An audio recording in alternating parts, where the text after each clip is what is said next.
There is excellence, there is consistency, and then there is the Houston Cougars, who for the last 4 or 5 years, I don't think they've even burped accidentally. They are phenomenal. Welcome inside. This is college basketball postgame on TNT. Saw two of the best teams in the nation tonight. We're excited to break it down. Jalen Rose, Jamal Mashburn, Bruce Pearl, Adam Lefkoe. Let's get into these Houston highlights. Again, since 2017, they are 247-44. Kelvin Sampson just turned 70 years old. He now has over 800 career wins. All the man does is win, and all his teams do is force turnovers, go the other way, and make athletic plays in the basket. Kingston Fleming's the new face of this program, the freshman phenom, doing it inside, doing it outside, and then he feeds another freshman, Chris Sanak Jr., down on the post. Fleming's again here showing off the handle. The poise of this young man is infectious. A terrific young freshman that's out there playing with poise, didn't rush anything, took all of the opportunities and made the most of them. The player of the week in basketball for the NCAA, been doing terrific. I could see that. That was Chase McCarty hitting the three right before halftime. Now Sanak showing he could be a stretch big, hitting that corner three as well. And then defense and offense, Coach Emmanuel Sharp with the finish. You know, it doesn't matter who they're playing. It's a 40-minute basketball game. They're going to take advantage of all 40 minutes. Mash, you talked about it earlier about some players. It depends who they're playing against, Correct. and they're going to step up against the competition. Not a Houston team. They're going to play Houston basketball. It doesn't matter who they're playing. It doesn't matter what the score is. Yeah. It's 40 minutes of hell.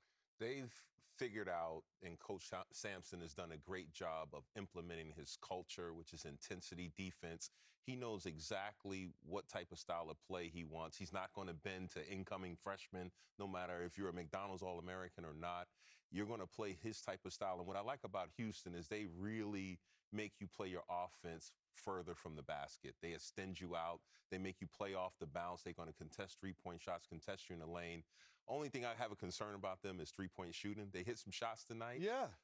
But in past moments, we've seen them not knock down three-point shots. But when they do, they're going to blow you up. See, I was going to say, man, they are consistent. They were fourth best in college basketball last year at threes. Today, they shot 38%. But the other thing they're great, they're always top 20 in preventing three-point shooting. So the big difference in the modern game, they're great at it, and they prevent it, and the threes were falling again tonight. Because they have an identity. Coach talked about it, Mash talked about it. Each year, they're going to be one of the top, if not the top defensive teams in the country. So you know when you come there, if you're going to get minutes, you got to compete defensively. Now he's getting the skill and the talented players that can do like Sharp has done in his career, where he's fifth in the NCAA and made threes. And now he has two fabulous freshmen that are out there playing big minutes and giving them quality on points, rebounds, and assists. So I like this Houston team. To me, they're the best team I've seen perform in college this year. Table that, because I want to talk about that. Okay. The freshmen. It was a top 3 recruiting class. We talked about Sanak. We talked about Fleming's. Where do you think they'll be at the end of the year from what we're already seeing now? I think they'll be there. This is one of the best freshman classes in the history of college basketball. It's just so deep. At the top, you could have 8 players taken in the NBA draft in the top 10 or 11 picks that are going to be freshmen. Cooper Flagg, where would he go this year in the NBA draft? That's how good is at the top. And so you've got like Sanak and Kingston Fleming. They were down in the, let's say, 10, 20. Sure. And they're looking, wait a second, going, hey, there's not 10 guys better than me. There's not 20 guys better than me. And all they're doing is going to a team that knows how to win championships, and let me prove it to you every night. I think the one thing about Houston and these particular freshmen is they probably don't have to carry it night in and night out. Totally. So they can have moments where they can actually learn. But as Jalen knows, as you get through the middle part of the season, you become a sophomore really quickly because of all the experience and everything that you have to go through. So I think they'll be much better. They'll be much more efficient. They're already phenomenal. I think when you get to postseason play, they're going to rise even to another level. Uzan had 8, Sharp had 15, and of course, Tugler had 12 with also 9 rebounds. So those were the 3 returning starters from that national championship runner-up. A new injection of talent. Always be mindful of Houston. They've been flip-flopping in that number 1 seed with Purdue in action tonight out there in the Bahamas, taking on a scrappy Memphis team led by one of the greatest point guards of all time, Anthony Hardaway. Kenny, my I would guy. agree with that. You would what? I would agree with that. Good. We don't agree on a lot, so I'm glad we agree on that. Especially about peanut butter. Yeah, we'll get into that We'll one get to that day. later. Halftime, Purdue was up by just one. We've been watching this highlight all night. Braden Smith with the steal, then the behind-the-back pass, all part of an 8-0 Purdue run. Then Doug McDaniel weaving through traffic, the little floater off the glass. Memphis up by 2. Then we got Scrappy in the Caribbean. Clough and Bradshaw. Come on, big fella, be physical. He put his finger in the face. Too late now. Hold me back. Spin foul. We get ejected. Hardaway going, no way. You're going to call that on us? And it's a 2-point lead when he fouled out right there. And then look, after, you're right, it was 61-59 Memphis, and then it was a runaway from Purdue. Fletcher Lawyer laying it up, and then the old fighter Clough. So let me do that math really quick. So that means they outscored them 21-10 from that exchange with the fouls there and the technical. This is what the top 10 was heading into this week. Purdue was 1, Houston 2, you just saw them. UConn got knocked off by Arizona, so you have to imagine that that's going to flip in the next AP poll. Duke undefeated, Louisville the surprise, their big win over Kentucky. But it made us ask the question that you just answered. Of all the teams you've seen, who is the best team in the nation? Since you already said Houston, I'll give you the floor. Well, we just saw Purdue, and Braden Smith is terrific. The way he controls the game and makes people around him better, like they're going to be a tough out for anyone. But I'm just going to double back on what I said about Houston, and Coach touched on it. They have the upper-class experience, but they also have the growth from the freshmen. As Jamal mentioned, that's going to become sophomores, quote-unquote, as the season progresses.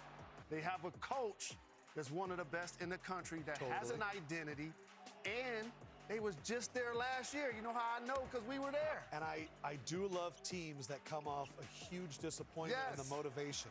I think about Virginia when they came back and won it all. Sometimes when you get there and you know what the stage requires, Houston knows it. Where are you going? Who do you think is the best team in the country as of right now, 5 games in? Well, I'm going to build on what Jalen said. And, again, I get away with this a little bit because I'm an old coach. I'm rooting for Calvin Sampson. He's not won a national championship yet. He's 70 years old. He gets this natty. He's going to turn it over to his son, Kellen. And I would love to see that. Right now, the best resume belongs to Arizona. I mean, Arizona has beaten Florida. They've beaten UCLA and LA, and they just won at UConn, even though UConn they were a man or two down.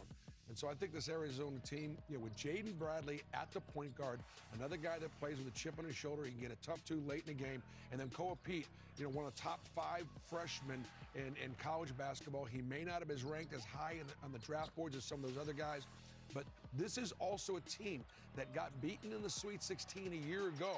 They didn't like the way that tasted also. So I think there's an awful lot to what happened to the team last year, how they're going to bounce back again this year. I like Arizona. I like Arizona as well. If you check tape, you can hear me when I first broadcast. I said Arizona's team to watch. I think their bigs are versatile, especially on the defensive end. They can play drop coverage. They can switch. They can trap and hedge and recover.